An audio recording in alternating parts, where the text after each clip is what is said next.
Ассалаумағалейкум жылы жүзділер, ұйқыдан тұрып, ыстық шайды сіміріп, бізді күтіп қалған көрермен. Бүгін бізде қонақта 2019 жылғы 100 жаңа есім жобасының жеңімпазы, халықаралық дипломат, Біріккен ұлттар ұйымының Қазақстандағы баспасөз хатшысы Эльнара Байназарова. Сондай-ақ әдеттегідей пайдалы сюжеттердің куәсі боласыздар. Кеттік. Эльнара ханым, қайырлы таң. Студиямызға уақыт тауып келгеніңізге көп алғыс білдіреміз. Әңгімеміздің басын сіздің мансабыңызға, яғни жұмысыңыз туралы сұрасақ, жалпы халықаралық дипломатия саласында жүргеніңізге неше жыл болды? Халықаралық дипломатия саласында жүргеніме 11 жылдан асты деп айтуға болады. Жалпы бүкіл тәжірибемді қоса алғанда, ол сарапшы ретінде, енді бірнеше жылдан бастап халықаралық дипломат ретінде осындай 10 жылдан асты деп айтуға болады. Қызығушылығым тіпті мектеп қабырғасында жүргенде жастайымнан пайда болды. Жалпы өзім мектеп бітіргелі, қандайды бір жоғары оқу орнына түскенде әлемді шарлап, аралап, түрлі мәдениеттермен, адамдармен тіл табысу, коммуникация саласында. Өзім ойлаған бұрын мүмкін ілеспелі аудармашы болам ба, әлде туыстарымның арасында да бір көрнекті дипломаттар бар, солардың жолын қусам ба екен. Тіпті басқа бір туыстарым сол кездері Біріккен ұлттар ұйымының кейбір агенттіктерінде жұмыс істеді, соны да ойлағанмын. Сондықтан халықаралық қатынастар факультетін таңдау бірден бір дұрыс шешім болды деп ойлаймын өзім. Бірақ та екінші де бір нұсқасы болды, ол осындай креативті сала, өзім жалпы өнерге құштар адаммын. Креатив саласымен, сән саласымен, өзім ойлаған бір дизайнер, сән дизайнері болам ба деп ойлағанмын, бірақ та осындай тағдырдың шешіміне сәйкес халықаралық қатынастар жолын, дара жолын таңдадым.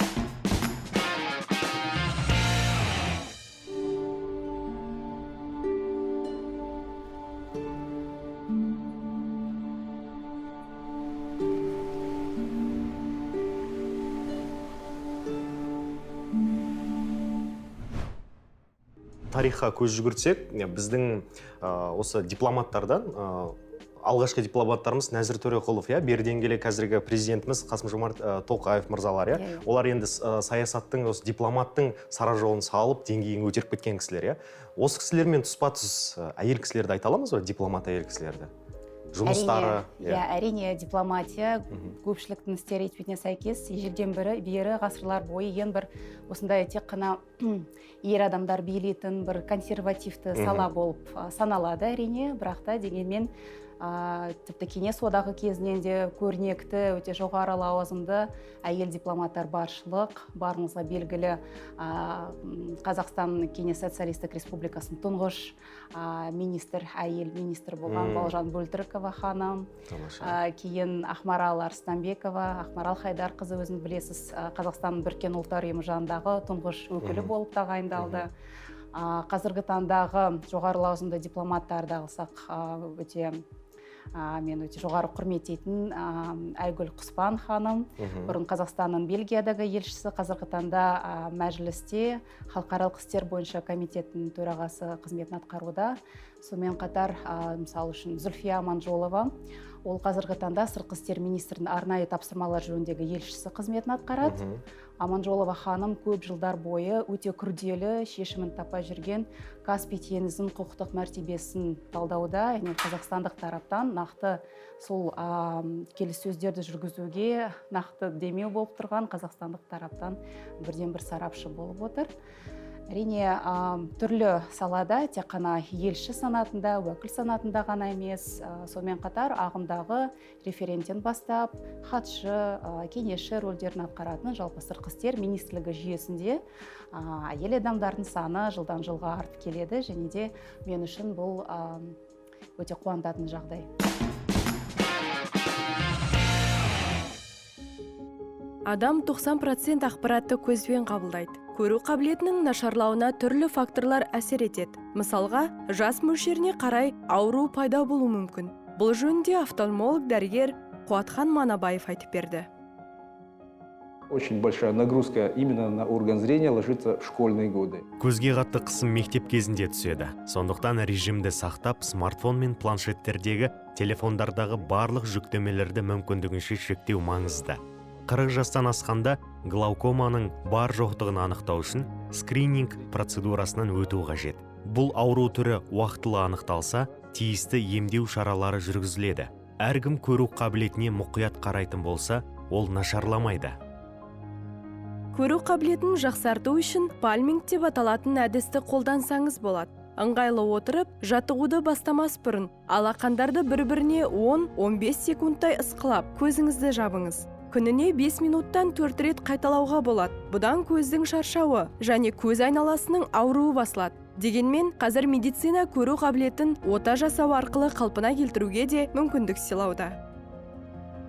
Көзге лазерлік коррекция операциясын жасатқаныма қараша айында 2 жыл болады. 2019 жылы жасатқанмын. Қандай өзгеріс болды дегенде, өмірімнің сапасы өзгерді деп айтсам да болады. Өйткені оған дейін очки, линзаны кезектеп киетінмін. Ол жұмыста, например, болған кезінде немесе үйде жүргенде ыңғайсыздау, көзім құрғайды дегендей. Ұйқыға жатардан 1,5 сағат бұрын ешбір гаджетті қолданбаған дұрыс. Олардың жарығы ұйқы гормоны мелатониннің түзілуіне кедергі жасап, ұйқыңызды қашырады. Сонымен қатар, жылына 1 рет офтальмолог дәрігерге қаралып, дұрыс тамақтанып, жаттығулар жиі жасап отырсаңыз, нәтижесі көңіліңізден шығар анық.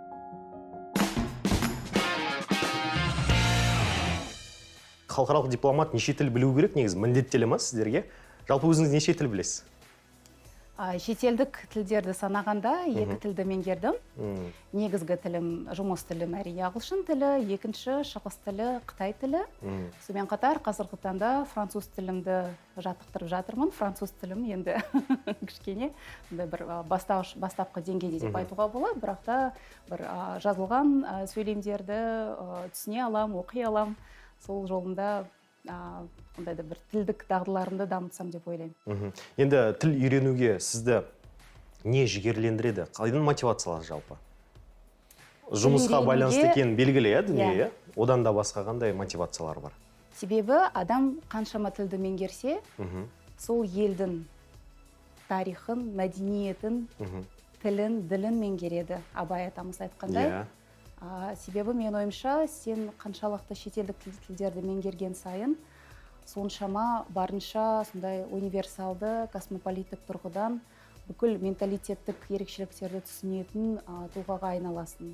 Мысалы үшін кейбір кездері ақшта оқып жүргенімде айтады ғой, мысалы адамның өзіндік туған тілі, сол адам ойлайтын тілі, сол туған тілі болып табылады. Екіншісі қанат тіл, екіншісі бір әзіл болып айтады, мен басшым. Адам ақшаны санайтын, өзіндік ақшаны санайтын тілі, сол туған тілі болып табылады дейді. Сондықтан кейбір кездері болып жатады, әрине ойлайтын тілім қазақ тілі, бірақ кейбір кездері, мысалы ұзақ уақыт бойы шетелде жүргенде, кей кездері болады, өз-өзімді ұстап қаламын, ойым келеді. Қазір бұл ойды бір ағылшын тілінде ойлап қалыппын екен. Шынында да тіл оқыған сайын ол адамның ой өрісін ашады. Өрт бірақ ұшқынның нәтижесі болуы мүмкін. Ол тіршілік көзі болғанымен, оның кесірінен түрлі жағымсыз оқиғалар болады. Ол қауіпсіздік шараларының дұрыс сақталмағандығының салдары дейді төтенше жағдайлар бөлімінің маманы. Бүгінгі таңда, мысалы, статистикалық мәліметтерге сүйенетін болсақ, өрттердің басым бөлігі жеке тұрғын үйлерде тіркеледі. Мысалы, қауіпсіздік деген ең бастысы бұл электр желілерді, электр қондырғылар пайдаланған кезде қауіпсіздік мәселелері. Мысалы, электр желілерге ауыртпашылық түсірмеу үшін және бір розеткеге 3 немесе одан да 4 электр жәнегідей аспаптарды қоспауға кеңес береміз. Күнделік ас үйдегі қауіпсіздік, мысалы, майды шамасынан тыс қыздыру салдарынан май жанып кетуі мүмкін. Сол кезде жалпы өрт кезінде, төтенше жағдай орын алған кезде басты мәселе дүрбелеңге берілмеу. Яғни салқынқандылық танытып, яғни орын алған мән-жайды дұрыс бағалап, қолдан келгенше дұрыс әрекет ету. Тілсіз жау табан астында нысанды түгел шарпуы мүмкін. Сондықтан сіз тұрған ғимарат немесе жақын нысанда өрт шыққан жағдайда алдымен 101 нөміріне қоңырау шалып, мекен-жай мен өзіңіз жайлы мәліметтерді нақты айту қажет. Үйдегі барлық тоқ көздерін ажыратып, газ құбырларын жабыңыз. Далаға шығу жолдарында от болмаса, тез арада пәтерден шығыңыз. В каждом доме, в зависимости от высотности, пожалуйста. Пәтер үйдің биіктігіне қарай әр қайсының үкімет қаулысымен және Қазақстан Республикасы Ішкі істер министрлігінің бұйрығымен бекітілген өрт қауіпсіздігі ережелері бойынша талаптар бар. Негізгі талаптар бойынша әр қабатта кемінде 2 өрт сөндіргіш шлангілер мен өрт дабылдары, ескерту жүйесі және эвакуация жоспары болуы қажет. Сонымен қатар өрт болған кезде кім және қалай әрекет ету керектігі туралы нұсқаулар беретін кезекшілер мен жауапты адамның болуы шарт. Көбінесе бұндай жағдайлардың туындауы адамдардың алаңғасырлығынан болады. Сақтансаң сақтайды деп, қай жерде болмасын қауіпсіздік ережелерін ескеріп жүрейік.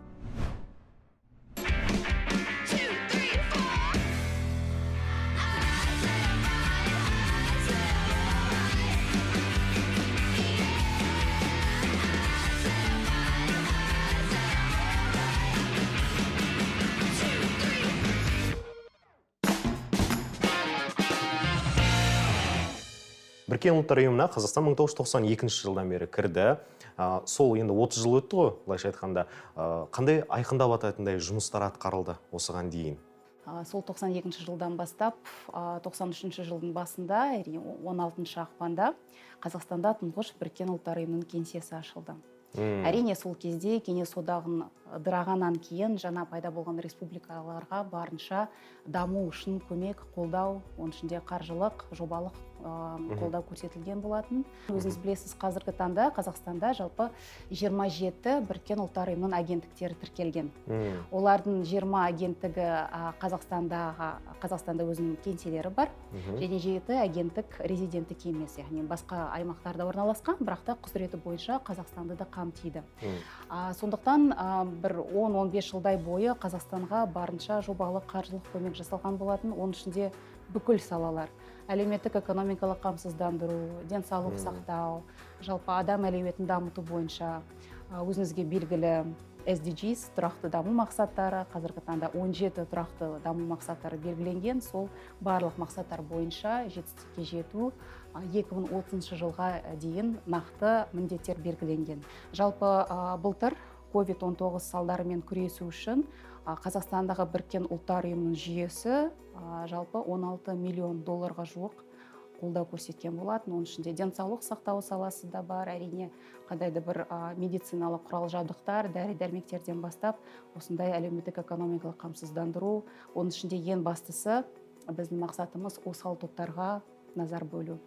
Олар кішігірім жасөспірімдер, балалар, әйелдер, мүгедектігі бар адамдар, мигранттар. Сондықтан әрине Біріккен ұлттар ұйымының жүйесі өте ауқымды, бүкіл адамзаттың, адам тіршілігінің бүкіл бағыттарын қамтитын өте үлкен мандат және өте жауапты мандат.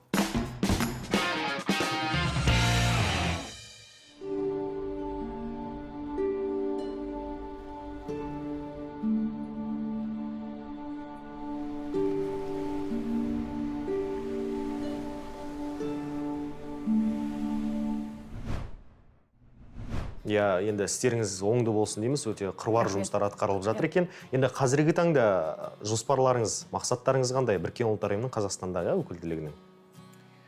Бір алдағы мақсаттармен бөліссем, әрине биылғы жыл бізде ерекше, себебі былтыр Біріккен ұлттар ұйымының 75 жылдығын тойлап болдық, атап өттік. Ендігі жылы бізде жылдың басында жаңа үлкен бір Біріккен ұлттар ұйымының есептік шолуы шықты. Яғни әлемдегі климаттың өзгерісіне қарсы жағдай қандай. Сонда оны 3 әлемдік дағдарыс ретінде атады, яғни биосаналуандылық, қоршаған ортаны қорғау, климат өзгерісі және қалдықтарды жою деген 3 негізгі компоненттерден тұратын. Сондықтан біздің де жұмысымыз биылғы жыл негізінен осы экология мәселелеріне, қоршаған ортаны қорғау мәселелеріне бағытталған, және де барша көрермендерге тағы да бір жариялағым келетін жағдай. Біз жақында ғана қазақстандық журналистер байқауын жариялаған болатынбыз. Дәл сол баспасөз, онлайн бұқаралық ақпарат құралдарында жұмыс істейтін журналистер, блогерлер үшін жұмыстар шілденің аяғына дейін қабылданады. Және жалпы экология саласында тақырыбында жазатын бүкіл мақалалар қабылданады. Оның барлық нақты детальдары біздің әлеуметтік желілерде көрсетілген. Кім қызығушылық танытса, сонда көрсе, қатыса болады.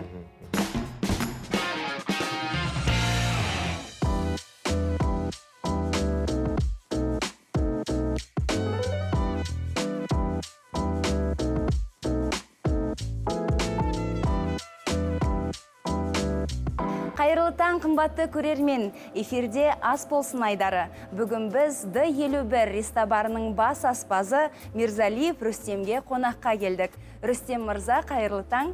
Қайырлы таң, Маржан. Біз бүгін қандай тағам әзірлейміз?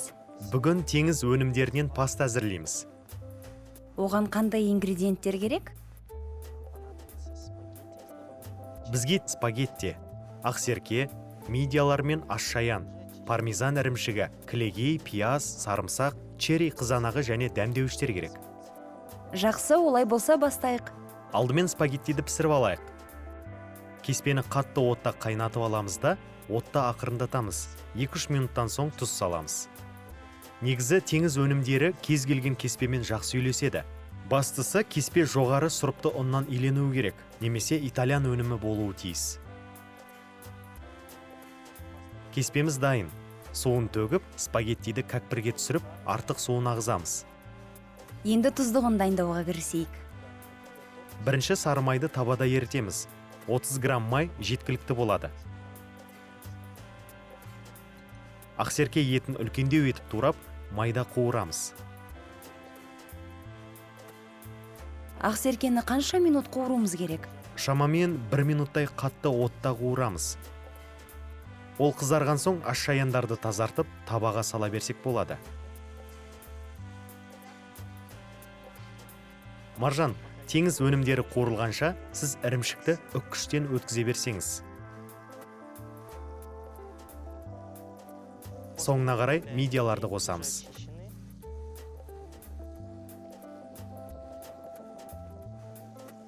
Сосын азғантай пияз бен сарымсақты қосамыз. Басында қоссақ күйіп кетуі мүмкін. Тұз бен қара бұрышты қосып араластырамыз. Кілегейді құйып, 2 минуттай қоюланғанға дейін қайнатамыз. Тұздығымыз қайнағанда пармезан ірімшігін қосамыз.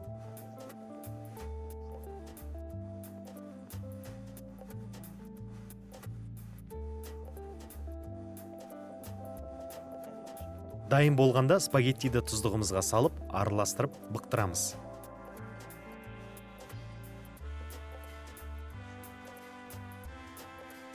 Тәрелкеге пастамызды салып, әрлеуге кірісейік.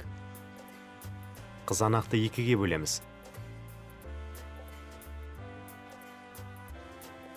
Ірімшікті бетіне сеуіп, қыша түспен сәндейміз. Қымбатты көрермен, осымен паста дайын. Ас болсын. Не деген хош иіс.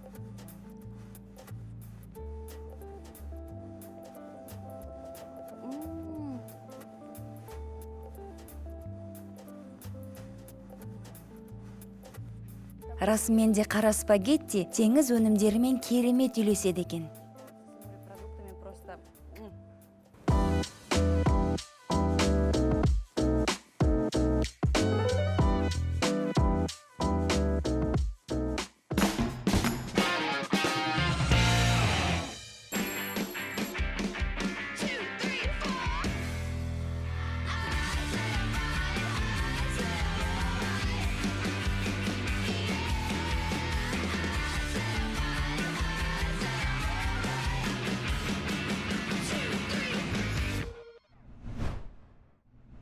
Эльнара ханым, күмісші оқасын мақтар деген қазақта бір тамаша сөз бар. Енді көптеген жұмыстарын айттық, жақсы жақтарын айтып жатырмыз.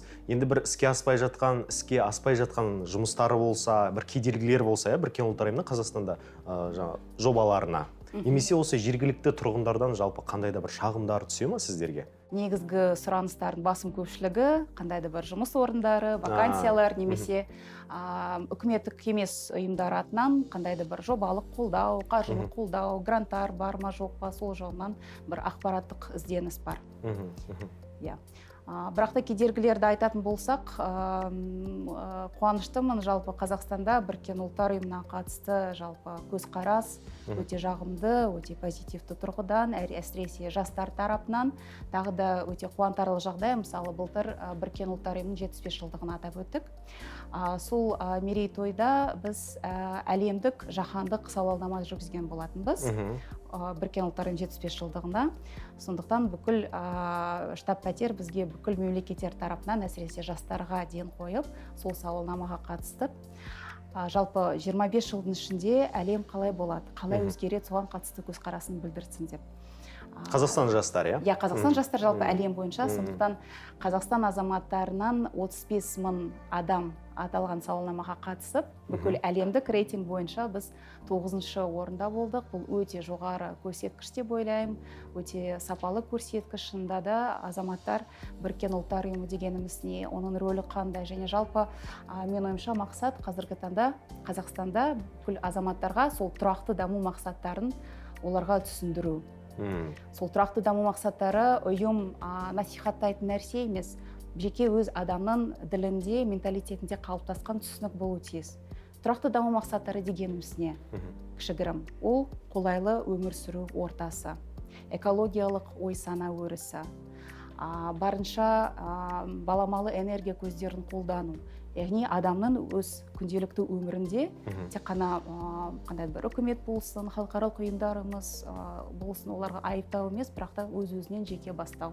Адамның жеке өз тұрмыс-тіршілігінен күнделікті жағдайда қандай шешім қабылдаймын. Мысалы үшін бір қарапайым тілмен айтқанда, қандай пакет қолданамын, пластиктен де жасалған ба, әлде матадан тігілген бе, аталған қоқыстарды біз қалай түрлі топтарға бөлеміз, оны қалай қайта қолдануға болады, аталған киімді мен қолданамын ба, жоқ па, әлде бір бүкіл модадан шықса да оны кішкене пішіндеп өзгертіп, қайда қолданса бола ма деген адамның өзіндік түсінігі пайда болу дейді.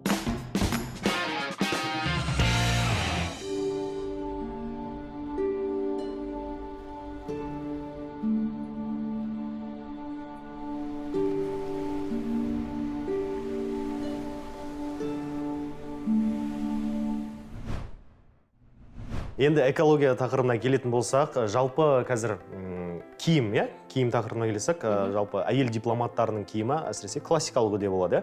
Бүгін өте жақсы көрініп тұр, мына үстіңіздегі киіміңіз өзіңізге жарасып тұр деп комплимент айтып қояйын.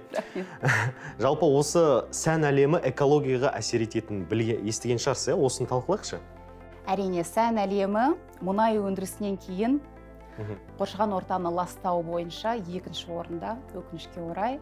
Біз жақында ғана сол мәселені көтеретін арнайы бейнеролик жасаған болатынбыз. Қазақстанда бір Fashion Revolution атты бір белсенділер тобы бар. Өте әдемі, өте жасайтын жұмыстары игілікке жақын деп айтуға болады. Сондықтан сол мәселені көтеру меніңше өте маңызды. Себебі адамдарға енді бір 16-шы, 15-ші пары джинсы сатып алғанша өздеріңіздің бұрынғы джинсыларыңызды киіп, барынша немесе бір табиғи матадан жасалған, табиғи материалдардан жасалған маталарға оларға ден қою керек. Мысалы, мына менің үстіндегі көйлегім 100% таза жібектен, яғни бұл синтетикалық материалдар емес.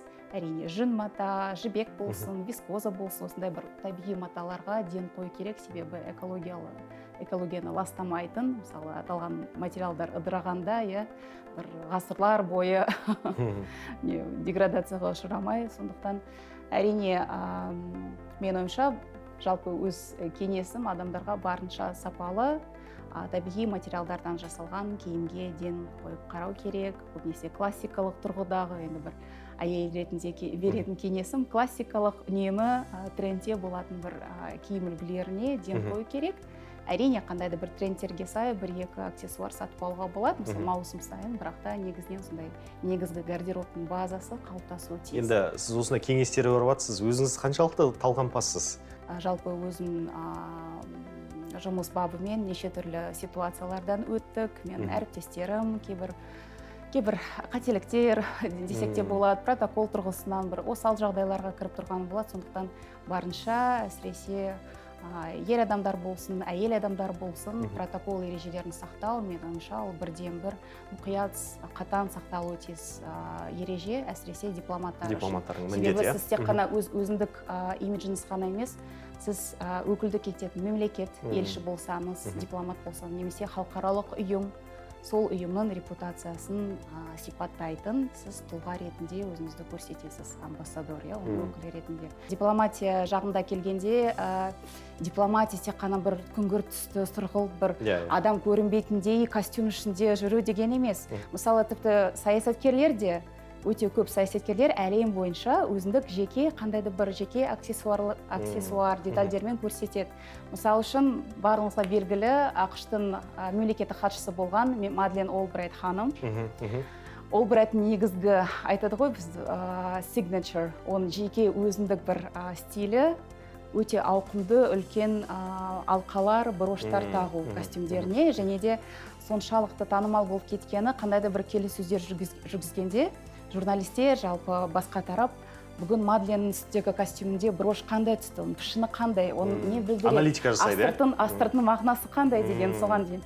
Ал бүгінгі таңда алсақ, мысалы үшін Канаданың премьер-министр Джастин Трюдо өте ұнайды жалпы оның образы, жалпы оның әлеуметтік желідегі қалай жүргізетіні өз парақшасын.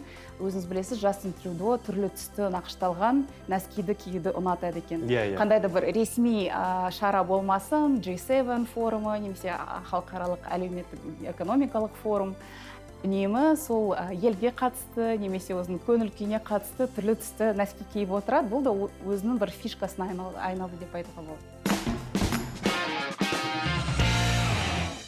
Әлемде жыл сайын 100 миллиард дана киім тігіледі. Оларды рационалсыз сатып алып, бір маусым ғана киіп, қоқыс жәшігіне тастайды. Fast fashion салдарын экологияға тартуда. Шешімін қалай табуға болады? Әріптесім Күлшат Жәмиеваның бейне материалынан білейік. Fast fashion әлемдік брендтердің арзан бағадағы баламасы. Тиімді болып көрінгенмен экологияға орасан зиянын тигізуде. Жылдам мода экологияға тигізер зардабы орасан. Өйткені өте көп мөлшерде су қолданылады, және оны тазартпай су жаңа жүйелеріне, өзен көлдерге ағызынды ретінде тасталуы мүмкін. Ол тек қолданылған су ғана емес, қаншама зиянды заттар болады. Әртүрлі химиялық зиянды қоспалар өңдеуге қолданғандықтан, оның суға тигізер зияны бар. Одан бөлек сол жерде жұмыс істеп жатқан адамдардың денсаулығына зияны тиеді. Олар қаншама тонналап осы өндіріс орындарында сол күйде сатылмай қалып қойып жатыр. Және олар утилизацияға жіберіледі. Жаңа қанша жылдар бойы ол шірімей жата беруі мүмкін. Демек, біздің жерімізді, планетамызды ластап, көп мөлшерде қоқыс қалыптастырып жатыр. Гардеробтағы киімдерден капсула жасау саналы тұтынуға жол ашады. Бір маусымға санаулы киіммен бірнеше киім үлгісін жасауға болады. Сондай-ақ, киімді экологияға зиян келтірмейтін орындардан алуға кеңес береміз. Оның артықшылығы жөнінде Бексұлтан Оразбеков айтты. Мы называемся экологичными, во-первых, потому что мы... Біз экологиялық брендпіз, себебі өнімдеріміз өңделген пластмассадан жасалған материалдардан тігіледі. Бұл материал әлде қайда қымбат, жасалу процесі күрделі. Сондықтан көптеген танымал ұйымдар оны пайдаланбайды. Өңделген пластмассадан жасалған материалды дайындау үшін алдымен бөтелкені тазалап, оны ұсақ бөліктерге бөліп, үгітіндіге айналдырады. Кейін үгітінді жіңішке талшыққа айналғанша қыздырып, құрамына мақта немесе тағы басқа органикалық заттарды қосады. Тағы бір шешім секонд-хенд дүкені. Бұл дүкеннен жарасымды киім тауып, тіпті ескі киіміңізді тапсыруға болады. Саналы тұтынуға дағдыланайық.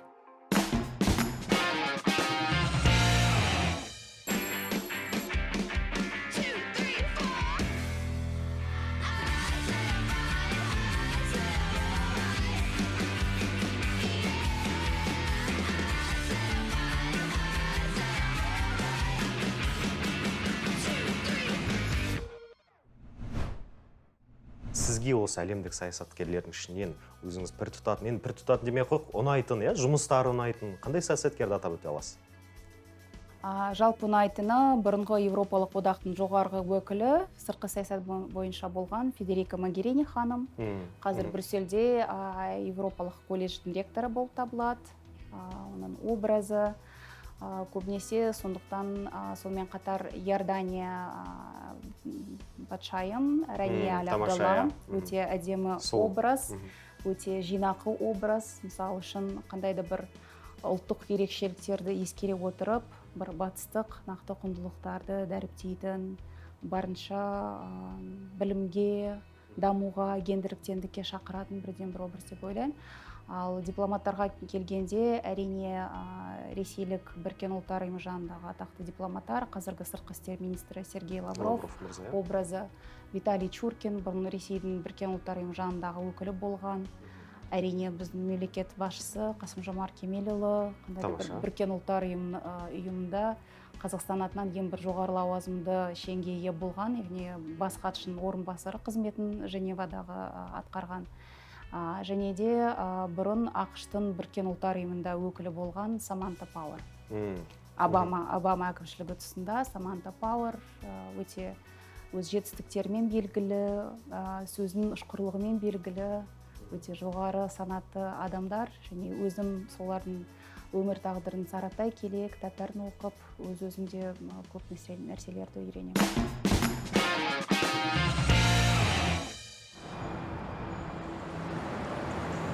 Бизнес көлік жүргізу іспеттес. Ол еркіндік, өз тума болмысына сай болу, жаның қалағанды жасау. Бірақ еркіндікпен үлкен жауапкершілік қатар жүреді. Өз ісің үшін, басқа адамдар үшін, және өзіңмен қатар сол жолмен келе жатқан жақындарың үшін. Белестерді бағындырған кезде айналаңдағы әлемді жақсартқың келеді. Ол үшін күшті, уақытта, қажетті қорыңда пайда болады. Тек қана оның бәрін қайда жарататыныңды шешу керек. Ең маңыздысы, қайда бет алдың, қалай және не үшін жасап жатқаныңды түсіну, мақсатыңды айқындау. Ең бастысы, сенімді демеуің. Бизнес бұл отбасы, серіктестік. Ал көлік үшін бұл Газ Энерджи. Газ Энерджи жай ғана жанармай бекеті емес.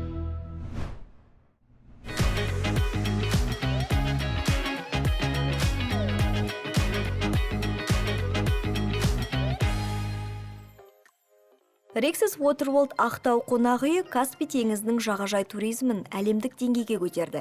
Қазақстандағы All Inclusive жүйесі бойынша қызмет ететін алғашқы және жалғыз 5 жұлдызды қонақүй түріктің қонақжайлылығы мен қазақтың мәдениетін тоғыстырған.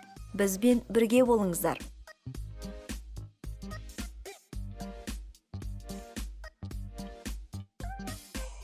Ақтау қаласы маңайындағы Каспий теңізінің жағалауында ауданы 150 мың шаршы метр бірегей отбасылық демалысқа арналған курорт орналасқан. Қонақ үйде стандарт, люкс және президенттік санаттардағы 500 бөлме бар. Ал көпшілік орындарды ұнатпайтындарға арнайы виллалар қолайлы болмақ. Rexis Waterworld Ақтау, Rexis желісінің басқа курорттық кешендері сияқты жоғары сервиспен, жан-жақты ойластырылған инфрақұрылыммен әйгілі. Отель в формате все включено работает, это как ресортный. Қонақүй All Inclusive, яғни астатөк дастархан қызметі бойынша жұмыс істейді. Бұл Қазақстан мен орталық Азиядағы жалғыз қонақүй. Онда Каспий теңізі, жағажай, толқынды бассейн және басқа да көңіл көтеретін дөңестер бар. Үлкен аквапарк орналасқан. Яғни курорттық демалысқа сай келеді. Ересектерге арналған релакс және теңіз суын жылытатын инфинити бассейндері бар. Балалар үшін арнайы жасалған ойын-сауық аймағында таңертеңнен кешке дейін кәсіби аниматорлар жұмыс істейді. Ол Rexi Club деп аталады. Онда мұғалімдер балалармен уақытты қызық өткізеді. С утра до вечера с вашими детьми занимаются профессиональные аниматоры, учителя, их развлекают, пока родители отдыхают. Демалып, күйзелістен арылып, сергіп, ойды жинақтау үшін түрік хамамы бар спа орталық жұмыс істейді. Қонақ үй саунамен қарлы бөлме, фитнес залмен жабдықталған. Ал классика, бали және тай массаждары физикалық күшті арттыра түспек.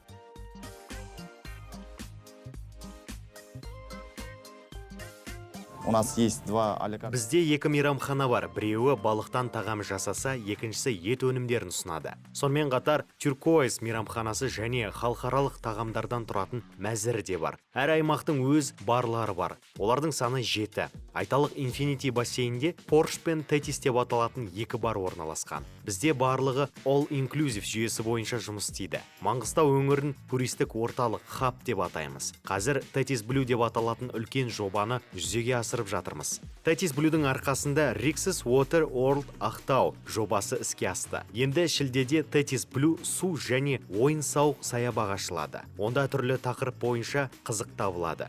Кейін Fairmont қонақ үйі, Rexis виллалар, гольф орталығы салынады. Батыс Қазақстандағы бірегей жоба гольф орталығы әуесқой мен кәсіпқойлар ойнай алатын 9 шұңқырлы гольф алаңдары салынуы жоспарлануда. Сонымен қатар ауданы 32 мың шаршы метр сауда орталықтарын салу да ойымызда бар. Көптеген әлемдік брендпен келісі жүргізудеміз. Адамдардың толыққанды курорттық орталықта демалып, көңіл көтеріп, саудамен айналысса дейміз. Ақтаудағы жағажай курорты туризмнің ең танымал бағыттарының біріне айналды. TUI компаниясымен шығынсыз әрі күйзеліссіз демалысты жоспарлап, ұйымдастыра аласыз. TUI Қазақстан мен Орталық Азияның жетекші туристік компанияларының бірі.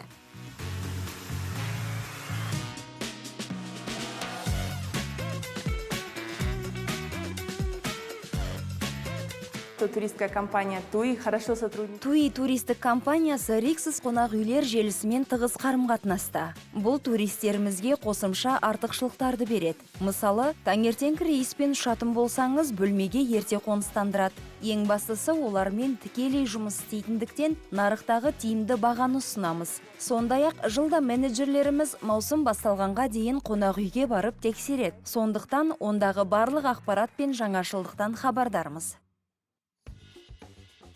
Рексис Waterworld Ақтауға жолдаманы мессенджерлер арқылы TUI менеджерлерімен қашықтықтан байланысып, немесе Нұрсұлтан және Алматы қалаларындағы кеңселерге барып, алдын ала жалдауға және сатып алуға болады.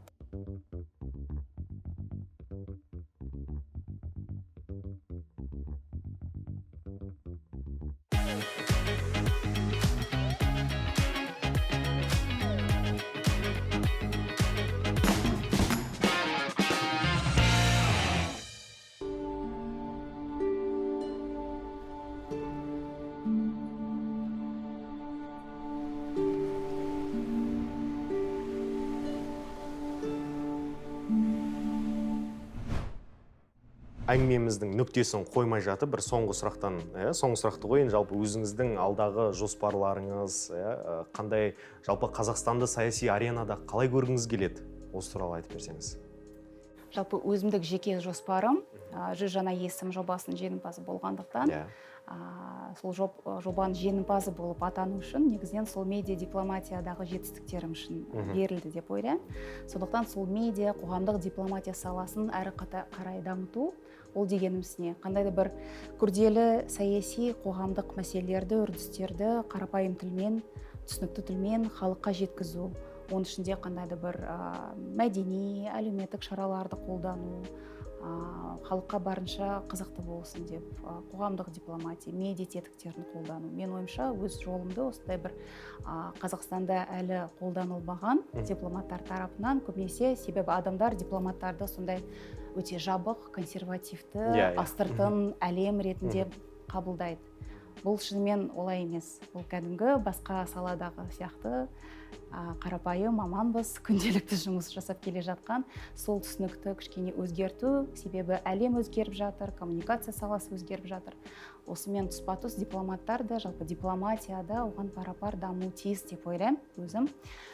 Ал Қазақстан дипломатиясын әлемге шынында да оның тәуелсіздік алғаннан бері дәріптейтін көпвекторлы саясаты, барынша бейбітшілікті, қауіпсіздікті көздейтін сондай бір бейтарап, өте жоғары санатты мемлекет ретінде әрі қарай дәріптеу мақсатым. Және де әрине Біріккен ұлттар ұйымынан келгенде, мысалы үшін әлі де Орталық Азия тарапынан әйел көшбасшылар болған жоқ, сондықтан сол бағыттан қандай да бір үміт болып жатса, өзіңіз қолға алып жатсыз ғой. Иә, қолға алайын.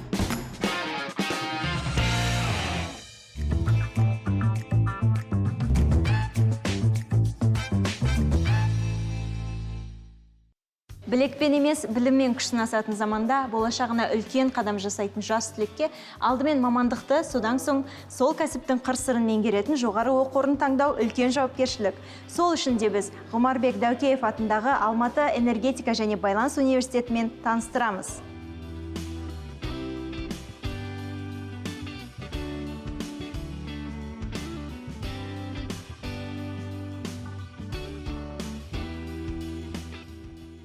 Добро пожаловать в Алматинский университет. Ғұмарбек Дәукеев атындағы Алматы энергетика және байланыс университетіне қош келдіңіздер. Университетіміздің қабырғасында қабылдау комиссиясының жұмысы басталды. Міне электронды кезек. Оны 4-ші курс студентіміз оқу ордамызға арнайы жасады. Ол арқылы құжат тапсырылады және барлық білім беру бағдарламалар бойынша кеңес ала алады. По всем программам обучения. Алматинский университет Алматы энергетика және байланыс университеті 1975 жылы құрылды. Жоғарғы оқу орны ұлттық экономикамызға технологиялық және стратегиялық тұрғыда маңызы бар энергетика, телекоммуникация, ғарыш, құрал жасау, робототехника салалары бойынша инженерлік кадрларды даярлайтын еліміздің жетекші техникалық жоғарғы оқу орындарының бірі. Бізде үздіксіз оқу циклы бойынша, яғни колледж, бакалавриат, магистратура, докторантура оқытылады. Біліктілікті де арттырамыз.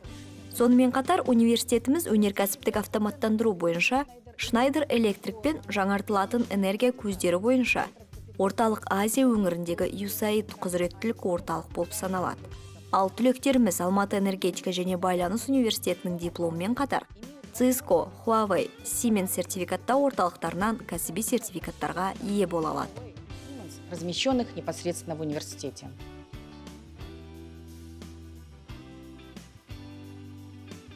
Біз энергия үнемдеу және сараптама, жаңартылған энергия көздері, киберқауіпсіздік, цифрландыру, смарт-грейд, жасанды интеллект және тағы да басқа салаларда зерттеулер жүргіземіз.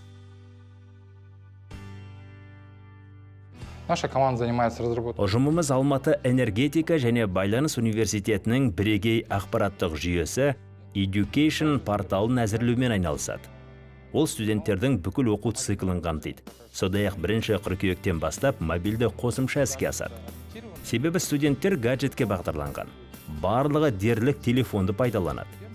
Студенттің әр іс-әрекеті ұялы телефон арқылы жүргізіледі. Бұл оқу барысында және одан тыс уақытта кез келген ақпаратты тез алуға мүмкіндік береді. 2010 жылы студенттеріміз халықаралық Shell марафонына қатысып, электромобильді ойлап тапты. 2019 жылы Малайзия астанасы Куала-Лумпурға барып, электромобильдер бойынша жарысқа қатысты. Онда 200 команда ішінен біздікі үздік 30 команданың бірі атанды. Студенты нашего университета имеют возможность выбрать индивидуальную траекторию. Студенттеріміз қос диплом бағдарламасы бойынша жеке оқу бағдарламасын таңдай алады. Мәскеу энергетикалық институтында, Томск политехникалық университетінің МИФИ филиалында және Франциядағы Деларейн университетінде қатар оқи алады. Геоэнергетика бағдарламалары бойынша Германиядағы Анхальт қолданбалы ғылымдар университетімен байланысымыз бар. Аталған ынтымақтастыққа жаңа бағдарламамыз негізделді. Биыл студенттеріміз үшін жүйелік инженерия, басқаша айтқанда телекоммуникация, медиа технологиясы және жаңартылатын энергетика саласындағы индустрия 4.0 бағдарламасы жүзеге асырылады. Бұл кәсіби инженерлерді осы бағытта даярлауға арналған кешенді тәсіл. Будут владеть компетенциями этих направлений. Алматы энергетика және байланыс университеті түлектердің еңбек нарығында сұранысқа ие екендігін жұмысқа орналастырудың жоғарғы көрсеткіші куәландырады. Ол Атамекен ұлттық кәсіпкерлер палатасының деректері бойынша орта есеппен 83-95% құрайды. Сонымен қатар Work Environment байланыс параметрі бойынша Юмилтеран халықаралық рейтингіне сәйкес энергетика және ақпараттық технологиялар мамандығы бойынша жұмыс орындарымен ынтымақтасқан. Бұл көрсеткіш әлемнің үздік 25 жоғарғы оқу орындарының бірі екеніне дәлел. Сондай-ақ ол университет пен жұмыс берушілер арасындағы серіктестіктің нәтижесі. Наш университет является... Біздің университет Қазақстан бойынша кадр даярлайтын базалық жоғары оқу орны. Теорияны меңгерген соң студенттер өндірістік тәжірибе уақытында турбиналар мен бұрандамаларды көзімен көріп, қолмен ұстап жұмыс істейді. Маман ретінде тәжірибе жинайды. Сонымен қатар біліктіліктерін арттырады. Нәтижесінде бұл салада әрі қарай жұмысын жалғастыратынын, не жалғастырмайтынын түсіне бастайды. Более подготовлены, и они могут осознать, будут они здесь работать или не будут. Я очень благодарен, во-первых, учителям нашим, которые... Маған сапалы білім берген оқытушыларыма алғысым шексіз. Сол білімім пайдама жарап жүр. TP Mining компаниясында 3,5 жыл бойы қызмет атқарып келем. Ол жерде бір С бағдарламасының бас әзірлеуші болып жұмыс істеймін. Оқу мен жұмысты қатар алып жүруіме университет үлкен мүмкіндік берді. Ал оны аяқтағаннан кейін қызметте өсе алам. Мұнда білім алудың өзі рахат.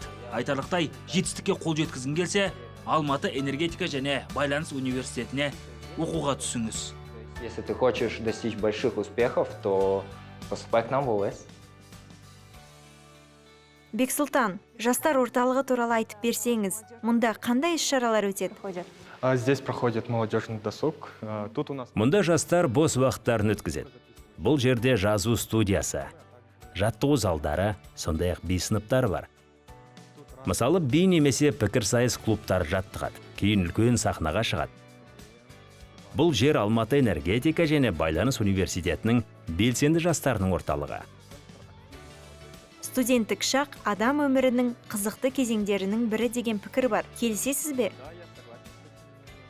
Толығымен келісемін. Алматы энергетика және байланыс университетінде өзімді жан-жақты дамыта бастадым.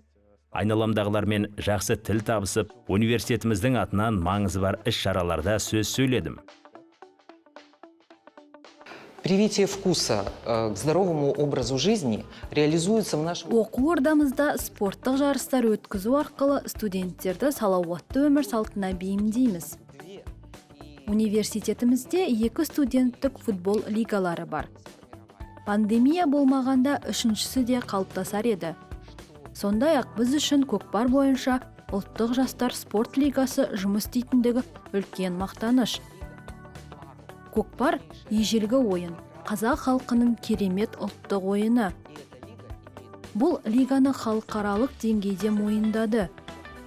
Рухани әрі адамгершілігі мол, жан-жақты дамыған тұлға болуды тездету үшін оқуға, ғылыми шығармашылыққа, жатақханада тұруға, бос уақытты тиімді өткізуге қолайлы жағдай жасалады. Личности, обладающей глубокой духовностью и высокой нравственностью.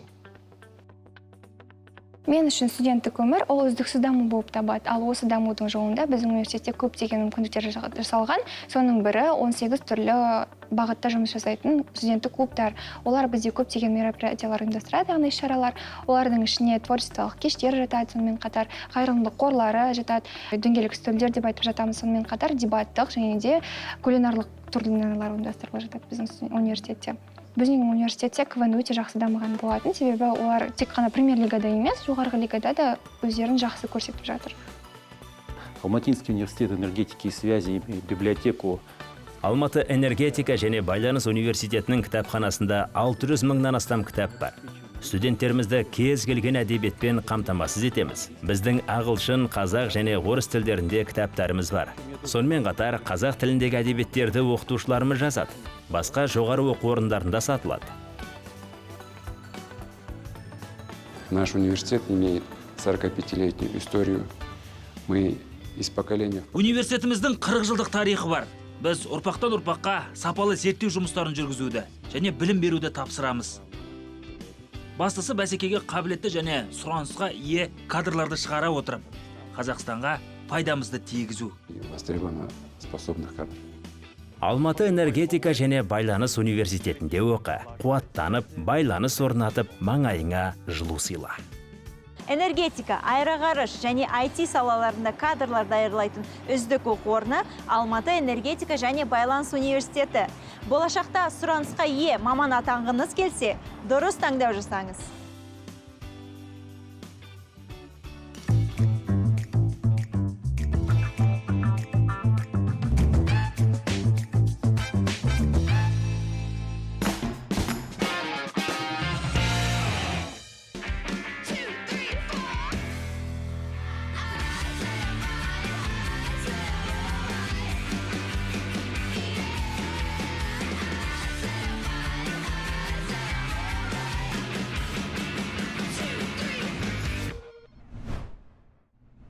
Енді Эльнара ханым, сізге көп алғыс айтқым келіп тұр, себебі сіздің осы бағдарламаға дайындалар алдында кәдімгідей саяси сауаттылығымыз артып қалды. Сізге көп рахмет, алғысымызды айтамыз. Және алдағы уақытта осы саяси аренада ойып тұрып орын аларда өзінің орны бар дипломат болыңыз. Сізді саяси аренада көргіміз келеді. Сізге көп рахмет. Айтқаныңыз келсін, көп рахмет сізге шақырғаныңызға.